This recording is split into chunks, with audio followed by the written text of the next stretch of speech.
نمازوں کے علاوہ، خاص مواقع کے علاوہ دن میں جب بھی آپ چاہیں درود شریف پڑھ سکتے ہیں، لیکن عام دنوں کے علاوہ جمعے کے دن خصوصی طور پر درود شریف پڑھنے کی تاکید ہے، کیونکہ آپ نے اس کا خود حکم دیا. آپ صلی اللہ علیہ وسلم نے فرمایا جمعہ کے روز کثرت سے مجھ پر درود پڑھا کرو، جو آدمی جمعہ کے روز مجھ پر درود بھیجتا ہے وہ میرے سامنے پیش کیا جاتا ہے. اسی طرح دعا سے پہلے، دعا کے بعد، پھر جہاں کہیں آپ کا نام لیا جا رہا ہو یا لکھا جا رہا ہو یا کسی بھی طرح آپ کا ذکر آئے وہاں آپ کے لیے درود پڑھنا. اسی طرح مسجد میں داخل ہوتے وقت درود شریف پڑھنا، مسجد سے نکلتے وقت درود شریف پڑھنا، پھر نماز سے فارغ ہونے کے بعد درود شریف پڑھنا. یعنی ایک تو نماز کے اندر ہے، لیکن نماز سے فراغت کے بعد، پھر اسی طرح ہر مجلس میں آپ پر درود پڑھنا ضروری ہے. پھر اسی طرح صبح و شام کے اوقات میں، یعنی یہ تمام مواقع ایسے مواقع ہیں جس میں آپ درود شریف پڑھ سکتے ہیں. اور موقع کوئی ہو یا نہ ہو، دن یا رات کی گھڑیوں میں سے جس گھڑی میں آپ چاہیں، جب چاہیں، چلتے پھرتے، کام کاج کرتے، آپ اللہ کے رسول صلی اللہ علیہ وسلم کو یاد کر سکتے ہیں، آپ کے لیے درود اور سلام پڑھ سکتے ہیں. نبی صلی اللہ علیہ وسلم پر درود شریف پڑھنے کے کئی صیغے ہمارے ہاں مشہور ہیں. اس میں کچھ تو وہ ہیں جو آپ صلی اللہ علیہ وسلم سے ثابت ہیں، اور کچھ ایسے ہیں کہ جو لوگوں نے بعد میں خود بنا لیے ہیں. تو وہ ایسے تمام ورژن یا ایسی تمام عبارتیں جو لوگوں نے خود اس معنی کی بنائی ہیں، خواہ وہ عربی میں ہیں یا اردو میں ہیں، تو ان کو پڑھنے کی حد تک تو پڑھا جا سکتا ہے. یعنی اگر نثر میں کوئی ایسی عبارت موجود ہے جس میں آپ صلی اللہ علیہ وسلم کے لیے دعا کی گئی ہے یا آپ کی مدح کی گئی ہے یا آپ پر سلام بھیجا گیا ہے، خواہ وہ نثر میں ہو یا شعر میں، تو اس میں حرج تو کوئی نہیں.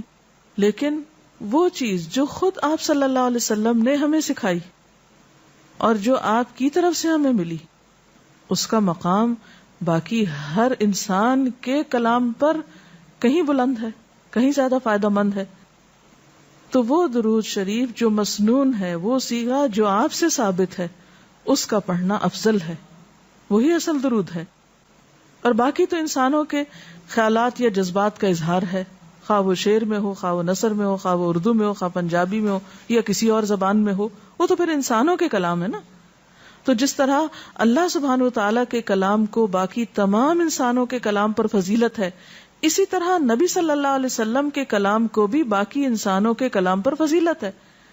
ایک عام شاعر کتنی بھی خوبصورت بات کرے، لیکن اللہ کے رسول صلی اللہ علیہ وسلم سے آگے تو اس کی بات نہیں ہو سکتی. ایک عام انسان کتنے بھی خوبصورت انداز میں آپ صلی اللہ علیہ وسلم کا ذکر خیر کرے، لیکن وہ اس کے برابر تو نہیں ہو سکتا جو نبی صلی اللہ علیہ وسلم نے خود ہمیں دیا. تو بہترین صیغہ وہی ہے جو ہم نماز میں پڑھتے ہیں، جسے درود ابراہیمی کہا جاتا ہے، اور اس کا پڑھنا باعث اجر و ثواب ہے اور اس میں کوئی شک ہی نہیں.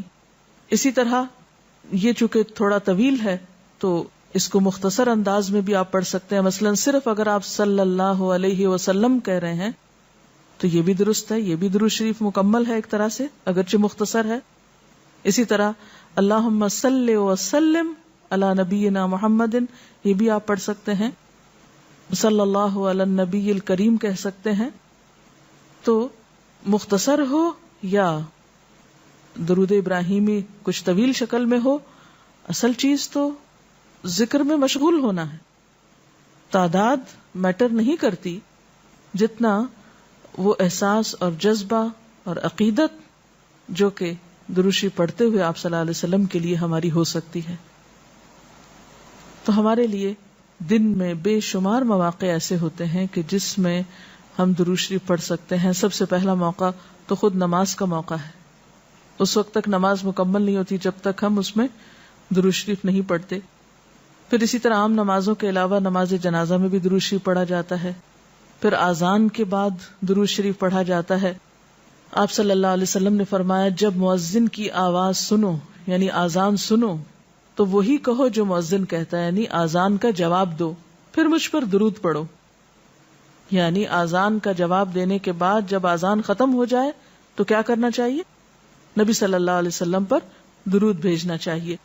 کیونکہ مجھ پر درود پڑھنے والے پر اللہ تعالیٰ 10 رحمتیں نازل فرماتا ہے. اس کے بعد میرے لیے اللہ سے وسیلہ مانگو، جو جنت میں ایک مقام ہے جو جنتیوں میں سے صرف کسی ایک ہی کو ملے گا، اور مجھے امید ہے کہ وہ جنتی میں ہی ہوں گا، یعنی آپ صلی اللہ علیہ وسلم ہی کے لیے وہ مقام ہے. اور آپ نے یہ بھی فرمایا کہ من سألی اللہ الوسیلہ، جس نے اللہ سے میرے لیے وسیلہ کی دعا کی، یعنی درود شریف کے علاوہ آت محمد الوسیلۃ دعا ہم پڑھتے ہیں، یہ دعا بھی پڑھی جانی چاہیے. تو جس نے یہ دعا پڑھی اس کے لیے میری شفاعت واجب ہو جائے گی، یعنی قیامت کے دن پھر میں اس کے لیے شفاعت کروں گا. پھر یہ کہ درود شریف نہ صرف یہ کہ دنیا میں انسان کے لیے فائدے کا باعث ہے، بلکہ آخرت میں انسان کے لیے شفاعت کا ذریعہ بھی ہے. درود شریف پڑھنے والوں کو نبی صلی اللہ علیہ وسلم کی شفاعت نصیب ہوگی. آپ نے فرمایا جس نے 10 مرتبہ صبح و شام مجھ پر درود بھیجا اسے قیامت کے دن میری شفاعت حاصل ہوگی.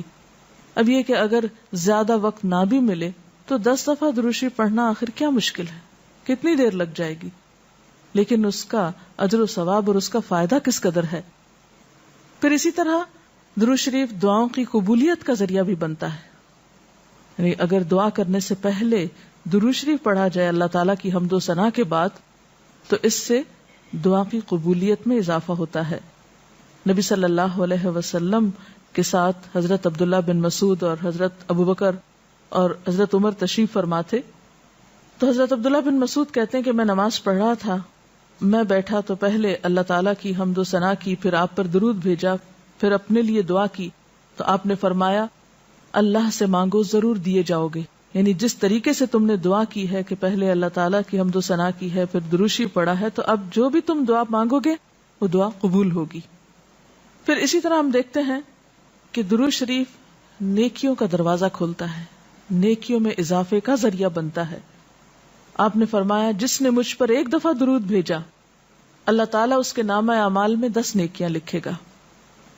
پھر اسی طرح فرشتوں کی دعائیں آتی ہیں اس شخص کے لیے جو درود شریف پڑھتا ہے. رسول اللہ صلی اللہ علیہ وسلم نے فرمایا جب تک کوئی مسلمان مجھ پر درود بھیجتا رہتا ہے اس وقت تک فرشتے اس کے لیے دعائیں رحمت کرتے رہتے ہیں. یعنی آپ درود شریف پڑھیں تو فرشتے آپ کے لیے دعا کرنے میں لگ جاتے ہیں. اب جو چاہے کم پڑھے اور جو چاہے زیادہ پڑھے، یعنی کتنی دعائیں چاہیے اس کو. دیکھیں ہم عام طور پر کتنا کہتے ہیں دوسروں سے کہ پلیز ہمارے لیے دعا کیجیے، ہمیں دعا میں یاد رکھیے، دوسروں کی ایک طرح سے منت سماجت کر رہے ہوتے ہیں. لیکن کتنا آسان طریقہ ہے فرشتوں کی دعائیں لینے کا کہ انسان درود شریف پڑھنا شروع کر دے. اور وہ شخص جو درود نہ پڑھے وہ صرف اپنے آپ ہی کو نقصان دیتا ہے، اس لیے کہ درود شریف نہ پڑھنا انسان کے بخیل ہونے کی علامت ہے. آپ صلی اللہ علیہ وسلم نے فرمایا جس کے سامنے میرا نام لیا جائے اور پھر وہ مجھ پر درود نہ پڑھے تو وہ بخیل ہے. اس سے یہ بات بھی پتہ چلتی ہے کہ اگر ہم خود درود شریف نہیں بھی پڑھ رہے لیکن اگر کوئی اور آپ کا ذکر خیر کر رہا ہے یا کوئی اور درود شریف پڑھ رہا ہے اور اگر وہ بلند آواز میں پڑھ رہا ہے تو ہمیں بھی آپ کا نام سنتے ہی دل میں درود شریف پڑھنا ہوگا. یہ بھی آپ کے ادب میں سے ایک ہے. اور قیامت کے دن اس شخص کے لیے جو درود نہ پڑھے، درود کا نہ پڑھنا حسرتوں کا باعث ہوگا. حضرت ابو ہریرہ رضی اللہ تعالی عنہ کہتے ہیں کہ رسول اللہ صلی اللہ علیہ وسلم نے فرمایا جس مجلس میں لوگ اللہ کا ذکر نہ کریں، یعنی اکٹھے ہوئے ہیں دنیا بھر کی باتیں کی لیکن اللہ سبحانہ و تعالیٰ کی کوئی بات نہیں کی، اور نبی صلی اللہ علیہ وسلم پر درود نہ بھیجیں، یعنی نہ تو اللہ کا ذکر کیا اور نہ ہی آپ پر درود بھیجا، وہ مجلس قیامت کے دن انسان کے لیے حسرت کا باعث ہوگی. انسان اس پر پچھتائے گا، خواہ وہ اپنے نیک اعمال کے بدلے میں جنت میں چلا ہی جائے. یعنی ایک شخص جنت میں بھی پہنچ گیا لیکن اس کو ایسی مجلسوں پر حسرت ضرور ہوگی جس میں اس نے اللہ کا ذکر اور رسول اللہ صلی اللہ علیہ وسلم پر درود نہ بھیجا ہوگا. اور اگر دیکھا جائے تو انسان کے اعمال میں ایسی کوتاہی اور غفلت بسا اوقات جنت سے محرومی کا سبب بھی بن جاتی ہے. آپ صلی اللہ علیہ وسلم نے فرمایا جو مجھ پر درود پڑھنا بھول گیا اس نے جنت کا رستہ کھو دیا. یعنی جس نے اتنی غفلت برتی کہ کبھی آپ کا ذکر ہی نہیں کیا اور کبھی آپ کے لیے دعا ہی نہیں کی اور کبھی آپ کے لیے درود ہی نہیں پڑھا, تو اس نے اپنے لیے کیا کمایا؟ ان اللہ وملائکتہ یصلون علی النبی یا ایھا الذین آمنوا صلوا علیہ وسلموا تسلیما, کہ اللہ اور اس کے فرشتے نبی صلی اللہ علیہ وسلم پر درود بھیجتے ہیں. اے لوگو جو ایمان لائے ہو, تم بھی ان پر درود و سلام بھیجو. تو رسول اللہ صلی اللہ علیہ وسلم کے ذکر کا, آپ کی یاد کا بہترین طریقہ آپ پر درود بھیجنا ہے, آپ کے لیے دعائے رحمت کرنا ہے. وہ عظیم ہستی جس پر اللہ رب العزت کی رحمت برستی ہے, جس کا ذکر اللہ سبحانہ وتعالی فرشتوں میں کرتے ہیں, جن پر فرشتے دعائے رحمت بھیجتے ہیں, آخر ان کا ذکر اور ان پر درود و سلام میں اور آپ کیوں نہ بھیجیں گے؟ آپ صلی اللہ علیہ وسلم پر درود بھیجنا خود ہمارے اپنے لیے باعث سعادت ہے, باعث رحمت ہے. آپ صلی اللہ علیہ وسلم اس کے محتاج نہیں. مشرق ہو یا مغرب, شمال ہو یا جنوب, دنیا کے گوشے گوشے میں آپ کا ذکر خیر ہو رہا ہے, دن رات, آذانوں میں, نمازوں میں, جہاں جہاں آپ کا نام لیا جائے. لیکن اگر ہم درود شریف پڑھتے ہیں تو اس کا فائدہ خود ہم ہی کو پہنچتا ہے, ہمارے اپنے لیے باعث رحمت ہے. تمام غموں, دکھوں, تکلیفوں, مصیبتوں اور پریشانیوں سے نکلنے کا راستہ ہے, درجات کی بلندی کا ذریعہ ہے. رسول اللہ صلی اللہ علیہ وسلم نے فرمایا, جس نے مجھ پر ایک بار درود بھیجا اللہ تعالیٰ اس پر 10 مرتبہ رحمتیں نازل فرمائے گا. ایک بار درود پڑھنے کا اجر و ثواب, اس کے 10 گناہ معاف فرمائے گا. یعنی صرف 10 رحمتیں نہیں, 10 گناہوں کی بخشش بھی ہوگی اور 10 درجے بلند فرمائے گا, یعنی درجات کی بلندی بھی. اسی طرح درود شریف آپ صلی اللہ علیہ وسلم سے قربت کا ذریعہ بھی ہے.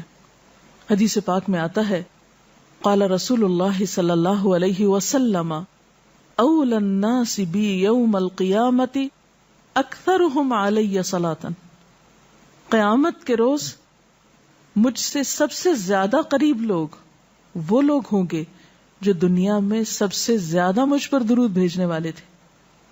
یعنی قیامت کے دن آپ کا قرب بھی درود شریف کی وجہ سے نصیب ہوگا.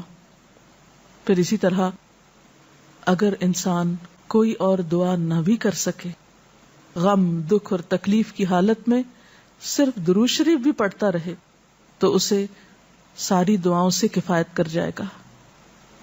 ایک حدیث میں آتا ہے, حضرت ابی ابن کعب رضی اللہ تعالی عنہ کہتے ہیں کہ میں نے آپ صلی اللہ علیہ وسلم سے عرض کیا, اے اللہ کے رسول صلی اللہ علیہ وسلم, میں آپ پر کثرت سے درود بھیجتا ہوں, یعنی بہت زیادہ آپ پر درود بھیجتا ہوں, اپنی دعا میں سے کتنا وقت میں درود کے لیے وقف کروں؟ یعنی جتنی میں دعائیں مانگتا ہوں ان میں سے کتنے وقت کے لیے درود پڑھا کروں, یعنی آپ پر دعائے رحمت بھیجوں یا آپ کے لیے دعائے رحمت کروں. درود کا مطلب یہی ہوتا ہے. تو آپ صلی اللہ علیہ وسلم